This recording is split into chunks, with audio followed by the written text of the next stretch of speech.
Let's hope it doesn't buffer like crazy. Ah, we're already live. That's good. Okay, I have been extremely frustrated with this, you guys. Hopefully, with this computer, y'all can hear me. And after this, if y'all can't, I'm going to assume that it is a problem with YouTube. It's been pretty nerve-wracking.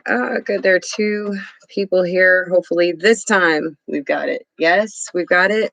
Sounds like we might have some sound this time. Woo! I was starting to like just kind of shake over this. I don't remember having this hard of a time getting online in a while, but here we go. Yay, right? Yay, it's celebration time. Just woo. And I think like the video actually looks better too. Am I right? Wonderful. Everybody's hopping in. Paula Hoskins, CS, Five Flames. Ah, you got it. HOL. Okay, AA Strumming, the Darmy Man, CS. My email, CS, Christina, the way it's spelled, at gmail.com. Very, very, very easy. I want to welcome everybody that was patient, saw me through this, and, everyone that has subscribed today. It's been a phenomenal, very blessed day, and I can't be any more thankful and touched for everyone. Just, we've always had just a sweet channel here to begin with, and to have Earth Changes just send everybody over here, that is just, it's a miracle. It's a wonderful thing. And while all of this was coming about, I noticed that a lot of people did not know about the volcanic region on the west side of Texas. So I think it's a really good idea to go ahead and touch base on that, and really let you know that there might be some potential threats in Texas that you didn't even know were here, because they're not really talked about. It took me a lot of digging over time to find the things that I did. But the Trans-Pecos region, it's really ripe with tremors, okay? And a lot of volcanoes that have been dormant for a very long time have been waking back up, right? And so why would we expect anything different in West Texas? And if you don't even know about it, then it's a curious thing. What is going on, right? Oh, thanks, Five Flames. I'm sorry you missed out. You wouldn't believe it. Even my internet started buffering. It was like somebody was trying to stop me. Okay, so let's go ahead and get into a little bit of this, all right? Wikipedia, it has a short little definition for it, but we're going to go into a lot more. It's a volcanic field located in western Texas in the counties of Brewster, Jeff Davis, Presidio, and extends into northern Mexican states of Chihuahua and Coahuila. It is the southernmost volcanic field to be documented and recorded in the continental United States. The field started volcanic activity around 48 million years ago in the Eocene period and ended in the Miocene period. Okay, areas that they talk about are Big Bend National Park, Big Bend Ranch State Park, Alpine Paisano Volcano, Jeff Davis County, the Davis Mountains, Caldera Complex, Presidio County, the Chinati Mountain Caldera Complex, and the Oaks Hill Center. Do any of those places sound familiar to you? Okay, because it's just something to check out. All right. Adrian, yes, I'm glad you made it back too. Wonderful. This is much better. I can just feel my anxiety going down. It's awesome. We got 10 here, 5 likes already. That's awesome. I love it when y'all do that. And I love your comments always. And if you're new here, subscribe. Be sure to hit the bell. You might have some fun. Okay. So let's get a little bit broader of a definition here. Okay. Now there is a more extensive, big words kind of file that you can look at called Geochronology of the Trans-Pecos, Texas Volcanic Field. They tend to talk about a lot of the volcanic rocks that you'll find there mostly. Okay. But there was also an article that Marfa Public Radio had put out in 2015 about this area right here. And they had some pretty interesting things to say about it. So while this is waiting to come up, oh, here it is. All right. This article says, for scientists and lay people alike, the geology of Trans-Pecos, Texas is dauntingly complex. The landscape has been shaped by disparate forces and events over hundreds of millions of years. But for sheer drama, no chapter in that story is more gripping than the period of volcanic activity. The Trans-Pecos was roiled by volcanism, magma pressed upward against the surface, lava flowed, and eruptions buried thousands of square miles in ash. Evidence of that violent activity can be seen from El Paso to the Chisos Basin. All right, so you've seen all these issues over there. Now you know why. All right, not to mention that there is a volcanic river that runs through Texas. All right. It comes up from Brownsville and it splits off. Part of it goes west towards western Texas, and the other part goes straight up through Dallas into Oklahoma along I-35. I'm not kidding about that.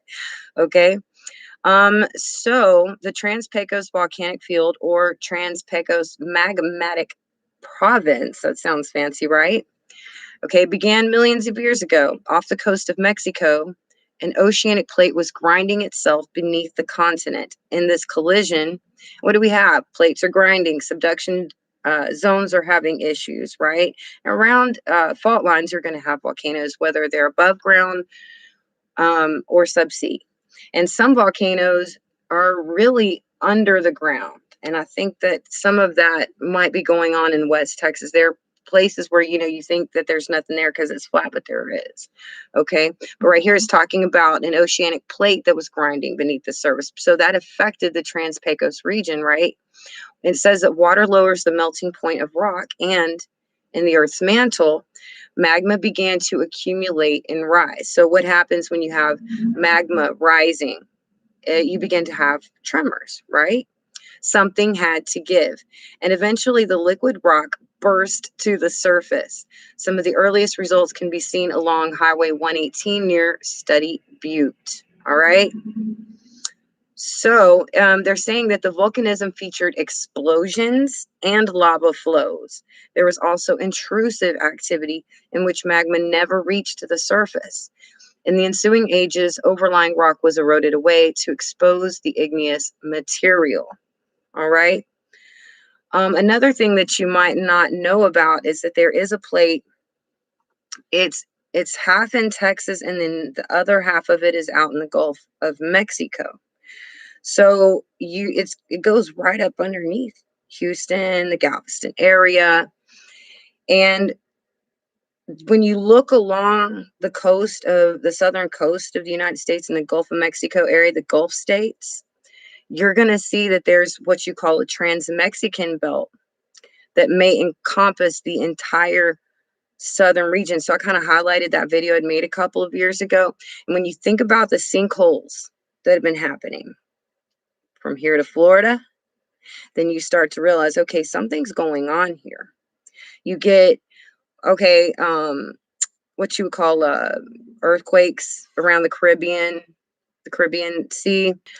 But for some reason, ever since I started those Gulf of Mexico videos and updates, they just stopped reporting. Okay, I might have seen one little eruption around or a earthquake around the Door Point volcano just south of Louisiana. But other than that, it went quiet. And you can't look at all the areas in the world that are under this much pressure. Oh, nothing's going on in the Gulf of Mexico. And even emergency management associates with Tyler, he and I wrote back and forth for a second, and he was saying that Puerto Rico was a big volcano, for one, and that there is a huge super volcano in the middle of the Gulf of Mexico. And I've looked at the maps, and it looked like there was this. I've seen something before that is right smack dab in the middle of the Gulf of Mexico, that it has a salt salinity, I think, that is much higher than the rest of the Gulf. It almost looks like an impact zone. All right. And I'm thinking that must be what he's talking about, you know? So when you look about the United States and you're looking at the New Madrid Fault and you're looking at the super volcano in the New England area and the Cascadia, a lot of people might not think that there's a magma river that split and went right through Oklahoma, who, by the way, is having tons of earthquake increases, just like West Texas over the last few years, right? When you look at the fact that the magma rivers both go in those directions, that should tell you a lot, okay? That even Texas and Oklahoma are under an amazing amount of stress. All right. Okay, let's look at some of the comments real quick because I love to see what you guys are up to. Okay, you got a phone. Oh, Earth Changes is here. Hey, sweetie, I just want to thank you for everything. Thank you for the shout out you gave to all of your wonderful family subscribers. That is just one of the sweetest things that anybody could do. And I just want you to know that I love you and everyone you sent over here. And y'all already know that who's always been here, I love y'all too. Why Jeff, what's this about Jeff Bezos? Laboratory structure set out there northwest. Really? Strange laboratory structure. That might be something to look into, Watchmen. We might have to do a little bit of digging about Jeff now, shouldn't we?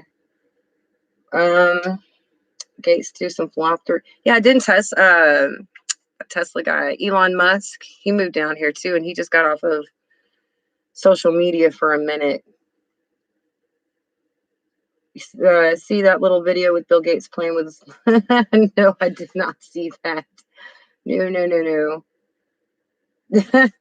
Oh, goodness.